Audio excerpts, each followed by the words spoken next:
Let's get salty!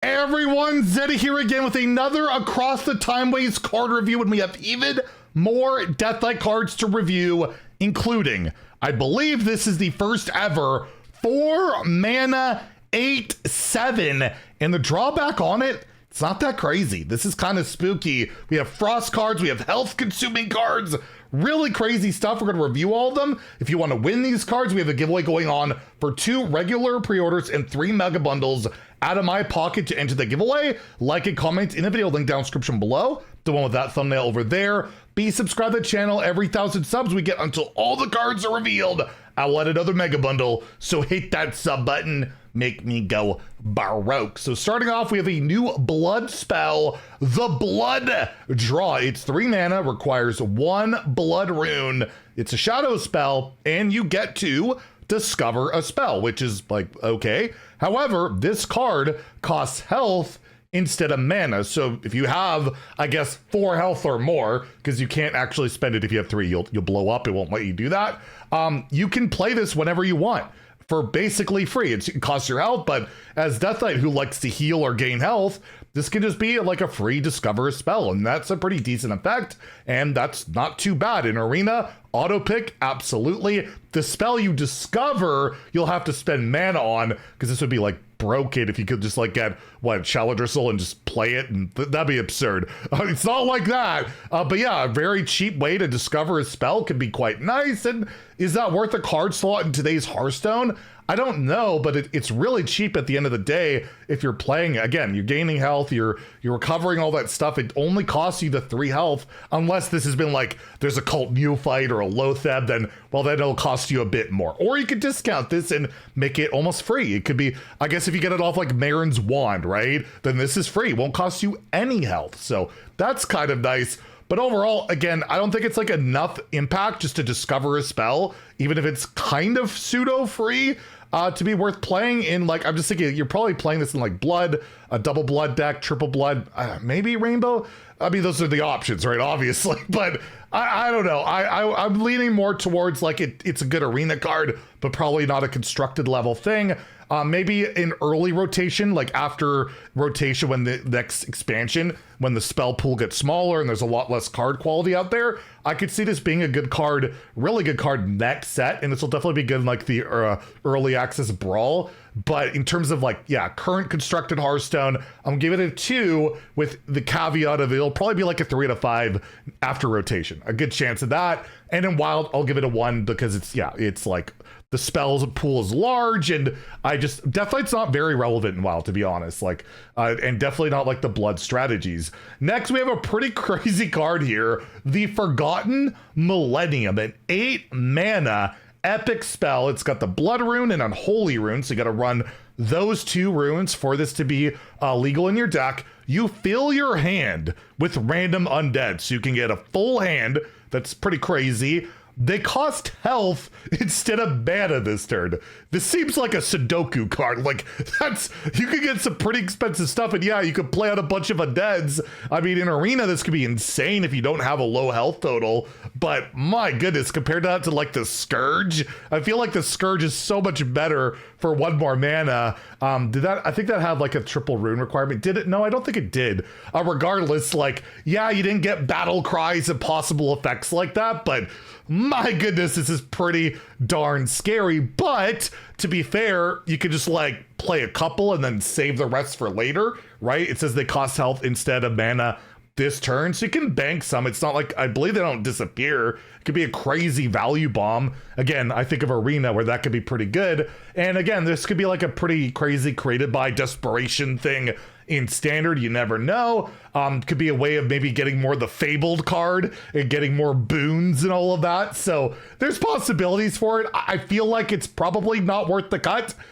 You can, again, it's 8 mana, maybe fill the board and yeah, murder yourself, possibly.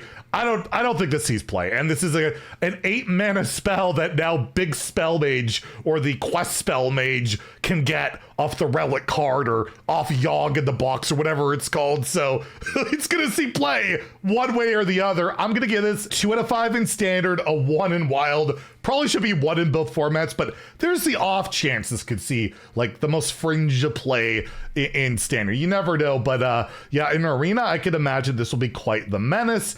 We have another double rune card here in Time Stop. This is a double Frost card that reads deal 3 damage that can go anywhere. It doesn't have to be to a minion. Freeze 2 random enemy minions. This is a really good card.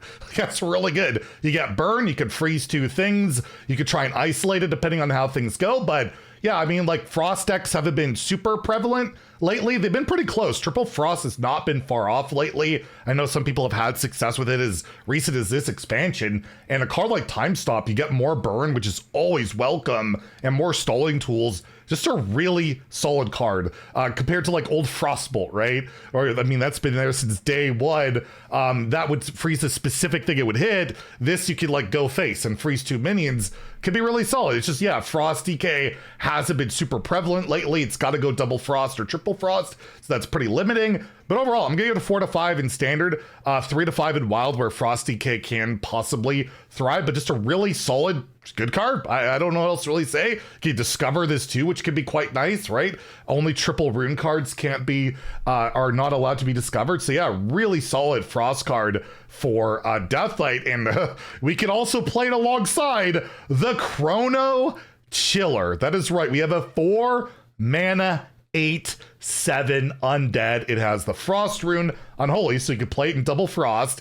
You no longer draw a card at the start of your turn. I don't know if we've ever seen that text on the card, but the idea is I play this, and then if it lives, I don't get card draw the next turn, right? You normally always draw a card at the start of your turn. This stops that. You will not get a card, but you have a 4 mana 8/7 that pretty much has to be dealt with because it's going to deal 8 damage. So you could play this like a double Frost aggressive deck, get a 4 mana 8/7 out there, and you can still draw cards through other means. It just, you can't get that start of turn card draw. Like, it's a weird one, right? Obvious downside, but compared to a 4 mana 7/7, it's got 1 more attack. The power creep, unreal. And you know, it definitely has a drawback. It definitely matters, and every turn this lives, you're not getting that card draw. So really interesting one to see. Like, again, stats have just not mattered a ton in terms of like insane stats, but I could use as a comparison like Ziliax, the 4 mana 5/7 like double module where you get the double attack. That sees play right now in Pain DH because, well, you get a 10/7 the next turn. Well, this is an 8/7. Like, it could be in that same realm, and you could play 2 of them. Maybe a really aggressive deck does utilize this. It will be really interesting to see. I kind of want to give it a 2 that it won't make the cut, but I'm gonna bet that this is just big enough that maybe Frost, and alongside that other card that's really annoying, Frost DK, might make a bit of a comeback. So we'll give it a 3 out of 5 in standard. We'll give it a 2 out of 5 in wild, where I just don't see it happening. But yes, we have now achieved a 4 mana 8/7. Next, we have the Life Render, a 3 mana 3/4 undead. No rune requirement on this at all. Can go into any Deathlight deck you want. Battle Cry, if your hero's health changed this turn, so we played that blood spell earlier, it changed, right?